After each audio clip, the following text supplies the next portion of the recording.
Hi, I'm Louisville Mayor Jerry Abramson. I'd like to congratulate the McMahan Fire Protection District for a half a century of service. When all the small county fire districts emerged back in the 1950s and 60s, they developed out of a sense of community pride, citizens volunteering to protect and serve. As you watch this historical recollection, you'll notice McMahan's equipment and even uniforms have changed, but the mission of protecting our community has not. McMahan has a proud history of setting the mark for fire protection and providing its community with a high level of service at low cost. Today's former county fire districts have taken on additional roles like medical and hazmat responses. I'm proud to have two of McMahan's current firefighters, Chief Paul Barth and Deputy Chief Joseph Johnson, helping me with my overall vision of keeping the community safe. Again, congratulations, McMahan, for 50 years of outstanding service to our community. Best wishes for another 50 years.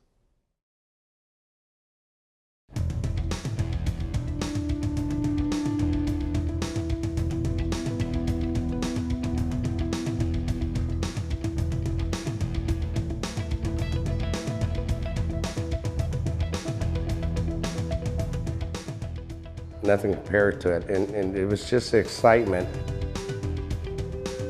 When you said McMahan Fire Department, people listened. We've always been the leaders in the fire service. I think there's always going to be a need for volunteers. This is not a joke, and it's not a hobby. This is serious business.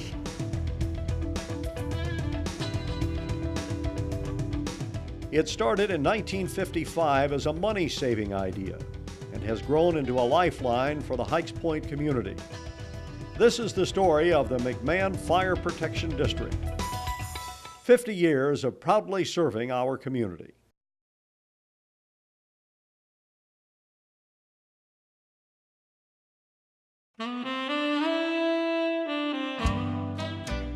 In 1954, Hikes Point was a perfect picture of an American town. Small brick homes dotted the streets. Young families had settled in, and Fulton Brooks had just purchased a home. When I called my insurance agent out, he quoted me a price. I said, no, that's not right. I said, I'm within 3 miles of Jeffersontown. He said, no, I done measured it, and you're three-tenths of a mile over 3 miles. I said, well, we'll do something about that. The insurance was high because there was no nearby fire protection. That would change. Newsletters from St. Regis Park talk about the need for fire protection. In 1955, the community met here at what at the time was the Melbourne Heights School to talk about forming a fire department. They'd need $25,000 and a lot of volunteers. By the end of the night, there was $7,000 and a commitment to recruit members for the Hikes Point Volunteer Fire Department. Jack Proctor was recruited in his front yard. I was cutting grass in the front yard, and I remember John Holzknecht and Jim Harden, which were two of your original board members, I think just on a whim stopped to see if I'd be interested in being a volunteer fireman. He was interested and later became chief. Besides the people, you needed a building. In the spring of '55, Roy McMahan Sr. donated this lot near his upcoming shopping center. In return, the department would be called McMahan Center Volunteer Fire Department. The original house still stands today. It's empty now, but imagine the work to get it up and going. Fulton Brooks drew up the specs for the first fire engine. Well, it was a Seagraves, and I burned them a lot of midnight oil because I'd never been involved in a fire pumper before, trying to learn what we needed and what we could afford and all of that, so it was quite an experience. The department couldn't afford much. The original volunteers begged for money and built part of the house themselves. We didn't have a district. They had the honor system out here then. And some of these other fellows that tell you we should have gone bankrupt no less than 500 times. The department officially went into service in February of 1956. John Westerman was the first chief. Inside the station were 2 desks, a couple of bathrooms, a storage room, and Mac 1, the original pumper. It was a 1956 Seagrave and had a 500-gallon water reserve. Mach 2 was the other engine. It was a 1941 Ford provided by the St. Matthews Department for just $1. The volunteers were proud and a little nervous. You know, nobody understood how you put a pump in gear, what a hydrant wrench was and all that. I mean, we started from basics. And when the bell sounded for help, what did you wear? Just street clothes. The early members started training on Tuesday nights, just as it is today. Brooks will never forget a training exercise that sent firefighter Bill Reinert into the air. I heard Bill holler. I looked up and Bill's feet was about 2 feet off the ground holding on to that hose. Well, I rushed over to the pumper, cut the pressure down real slow and got Bill back down on the ground. Bill was pretty well shook up. So he come up to me and he said, Brooks said, I don't know, said I didn't know what to do, but I knew not to turn the hose loose, but I didn't know what to do. He said, I sure am glad you got me back to earth. McMahan made just 10 runs that first year. In between trainings and fire runs, they tried to collect the fire dues. Jack Proctor remembers only collecting 40% the first year. But a lot of people didn't realize what was going on. They were all young, newly married people for the most part, and they didn't have the money anyway. But the second year, we jumped back up, collected a little better than 50%, and then it got up to 65. But that first 2.5 or 3 years, it was heck. The department needed money. The wives helped plan a 5-day funorama in July of 1956 that raised $2,000. Later, there were raffles for boats and TVs, and the community pitched in $500 for a resuscitation tool, the first of its kind for a volunteer department. From its beginning, McMahan has been a leader. In 1957, Chief Inspector William Reinert thought prevention should be part of the department's mission. He's holding brochures ready for distribution after he established the first fire prevention bureau in the nation for a volunteer department. Looking very polished, Reinert would visit homes and businesses year-round for inspections. And the department sponsored poster contest for kids. The Mach 1 was the moving message for fire prevention. Chief Bill Reinert, who really had the idea of doing something with fire safety and fire prevention.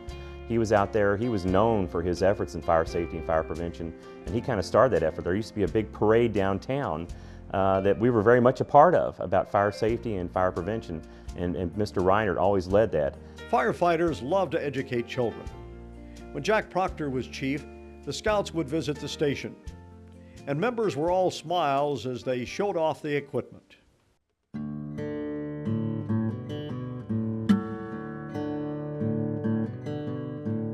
By the mid-60s, McMahan was 10 years old and had a Class 6 fire insurance rating. Members were all smiles with their bow tie uniforms. Recruitment was ongoing. Charlie Thompson's neighbors sparked his interest. That's Charlie in the center. Al Sutt, my next door neighbor, was already on the fire department, and he says, I got a job for you. And I said, what kind of job? He said, come on with me. Thompson came down to the department and became an engineer. Now, instead of a bell, a loud siren would ring out over a radio as signal to rush to the station. Boy, that bell was loud when you're asleep. But the adrenaline just kicked in. And you took off, and you didn't know exactly what kind of fire it was until you got here, because you got out of the house, before they could even announce the fire.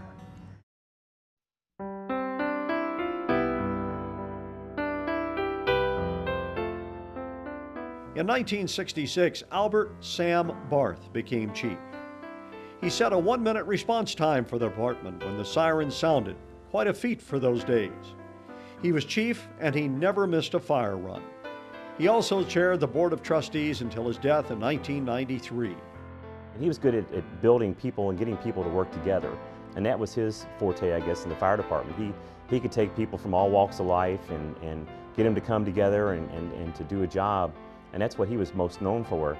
The senior Barth also brought his son Paul to the station and on fire runs. Well, I grew up in the fire department. They said they changed the diapers. My diaper's on the back of a fire truck. Of course, that was too long ago for me to remember, but I remember as a child hearing the monitor go off at home and running out the door to try to beat my father to his car to make the fire runs with him.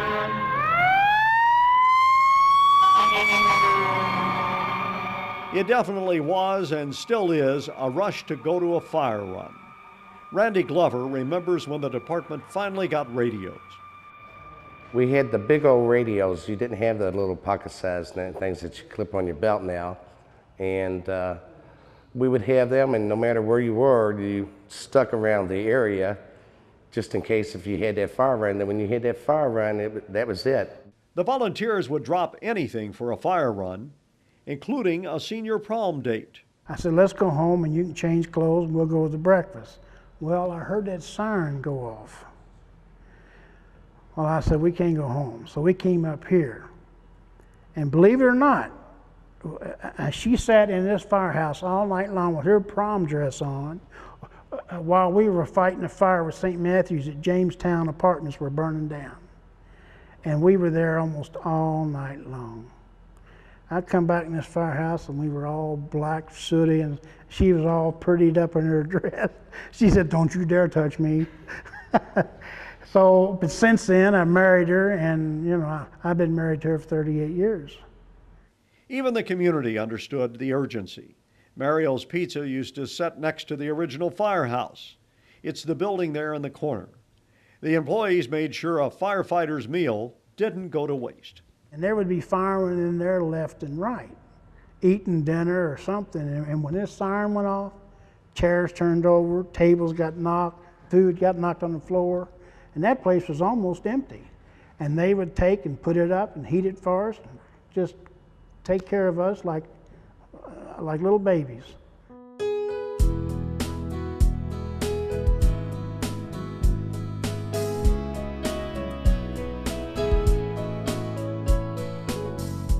The Hikes Point community has always embraced the work McMahan does, especially supporting the Crusade for Children. McMahan began collecting for the crusade in 1959. It was quite a treat back then to go to the WHAS studios and be a part of the grand total. Donations for the first 5 years totaled a little more than $5,000.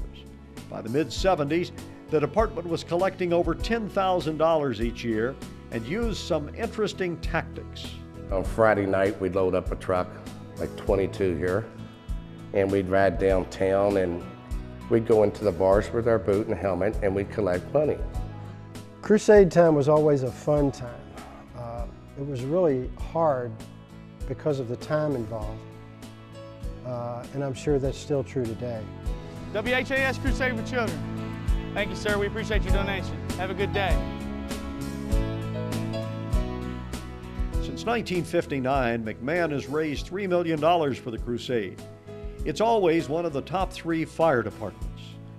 Those bar runs are gone, but the creativity is not. We've always had a lot of slogans, give in, the Big Mac attack, I can remember some of those. And we've always gone the extra step to try to be the #1 in the Crusade for Children. But of course, we're very small.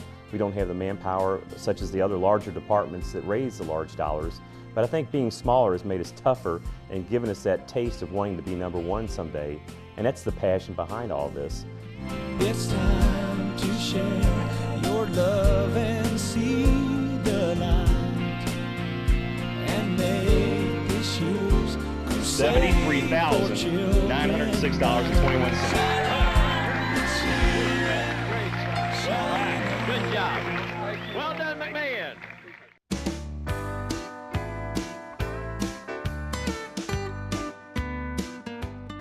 By 1975, that smaller district was growing, though.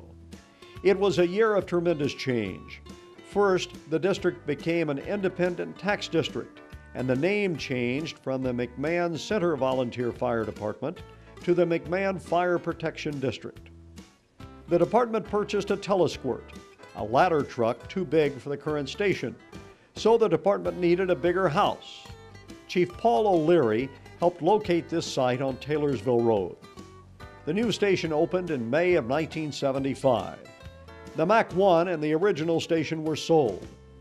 Shortly after the new station opened, the Meadow Heights Women's Club and others helped the department purchase the Jaws of Life, their first powered hydraulic rescue tools. How the department has changed in nearly 20 years. But one thing that started in the beginning and never changed is the sense of family. In 1960, when Fulton Brooks was called up to the reserves, his buddies volunteered to watch over his house. Are you going to rent your house out or what? I said, no, I'm just going to lock it up. They said, well, you go on to the Army and don't worry about a thing.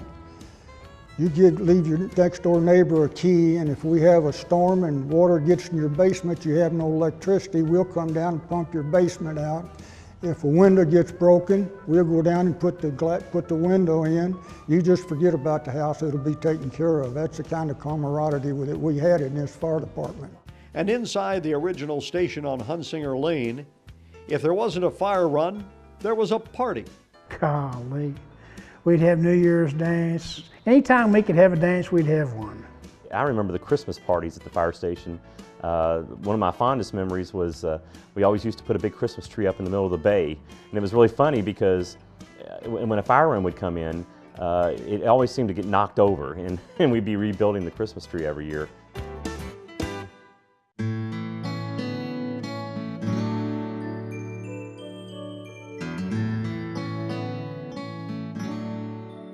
In the old and new station, every year there are picnics, parties, that's Randy Glover on the left, softball teams, and the firefighters' ball in the early years. The uniforms and helmets were put away for a night of dancing with your girl. Maybe the clothes and the hair have been put away as well. Friendship is synonymous with firefighters, and so is competition. The Firefighter Olympics and water ball contest was definitely a test of skill. And when Mike Riley joined the department in 1978, he did spend a little time behind the typewriter. But in his notable days as a volunteer, he helped with a few friendly competitions, like a water fight. Somebody would show up at somebody's house with a pumper and pull a booster line and shower them down. But this story's better.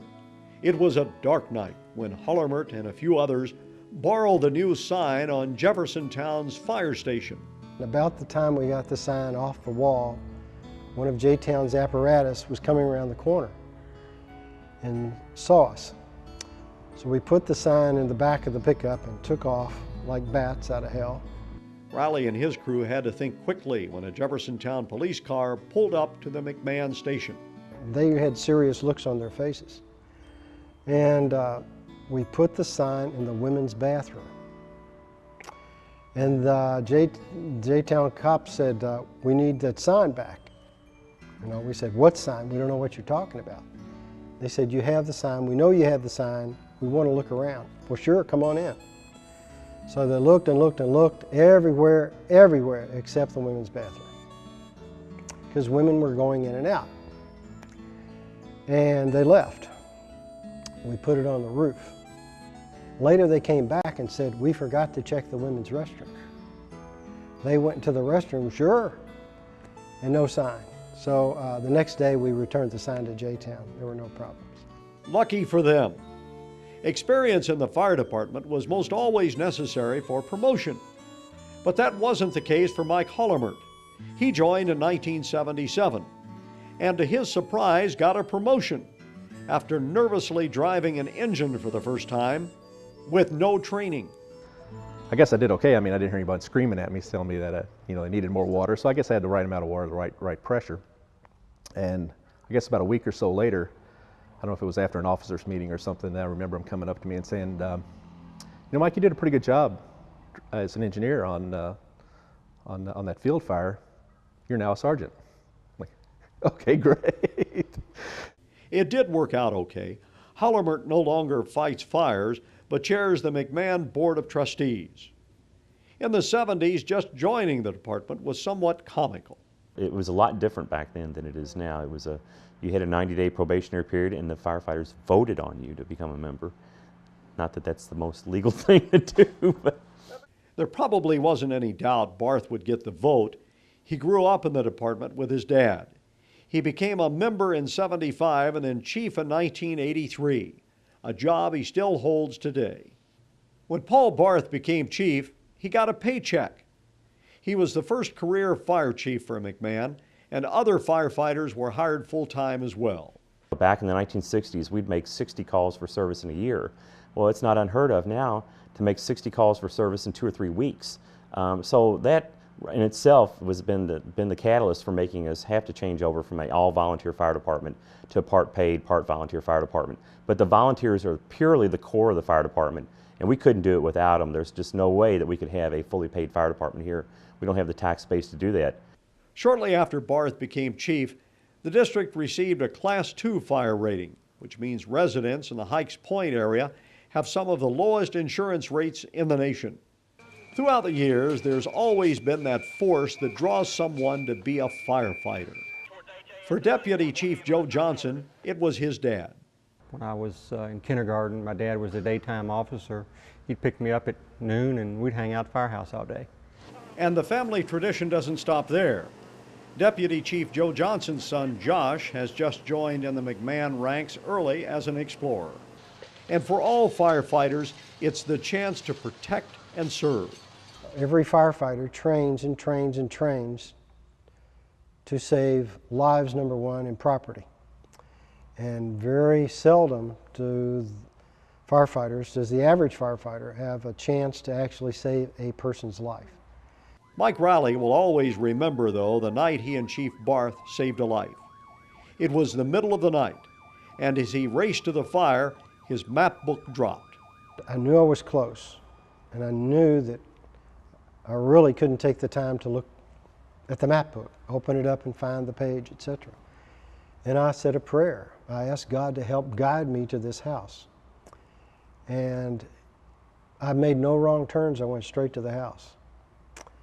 And we got there. We went down into the basement from the first floor. And Chief Barth went to the left. I went to the right. We found the person and drug him out, and he lived. Mike Hollermert remembers an apartment fire and looking for victims.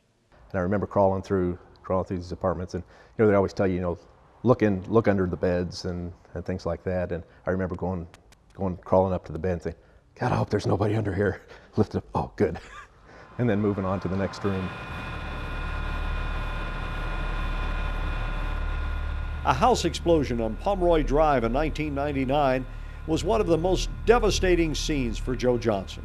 It looked like a war zone.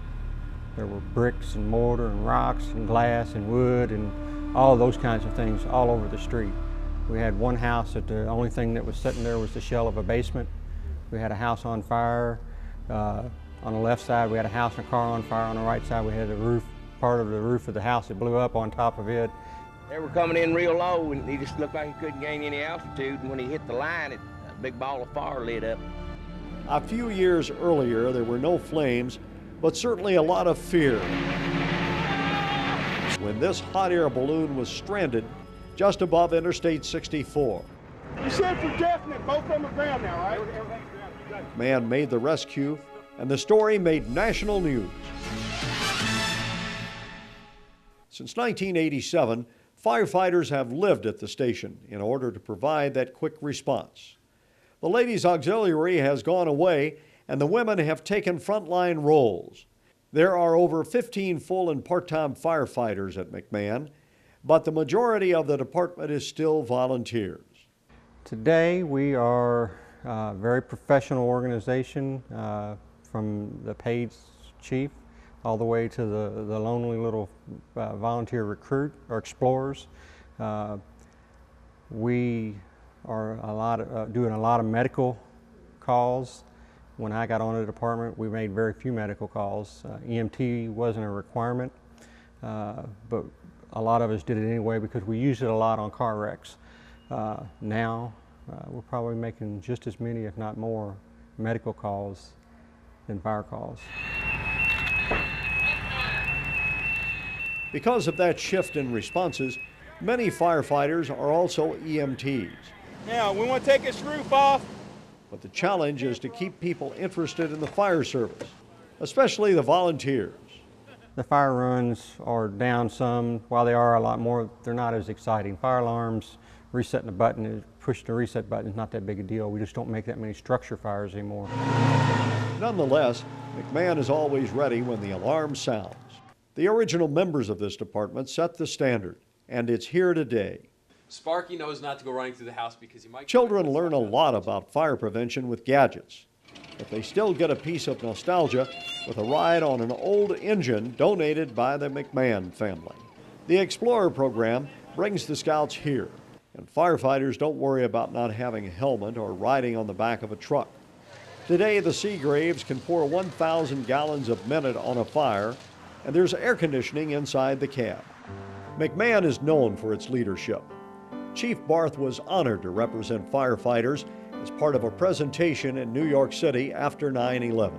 Through my leadership in the Jefferson County Fire Chiefs Association, I've served as president of that group for 10 years, which is the longest of anybody in the Jefferson County Fire Service. And currently I serve as the mayor's liaison to the whole suburban fire district. So I've tried to make McMahan a common name and a common household name all throughout the community, not just here in the Heights Point area. Knowing that they can count on us to show up when they need us, when there's an emergency, there's a fire or whatever, absolutely they know 100% that we'll be there in, just a matter of minutes. But it's all the other community stuff that we do, the fire truck rides for the kids that during parades and those types of things, and all the Halloween Spooktacular, which is turned into just a huge community event for this area. 50 years ago, it was a sense of community that brought people like Fulton Brooks and Jack Proctor to volunteer. Throughout the years, when the firefighters posed for that annual photo, you can still see the pride in every member. The dress code, the engines, and the hair has changed, but not the mission. From a boot at a roadblock, a lesson for a young child, or a quick response in a moment of need, McMahan is a lifeline to the Heights Point community. Here's to 50 years.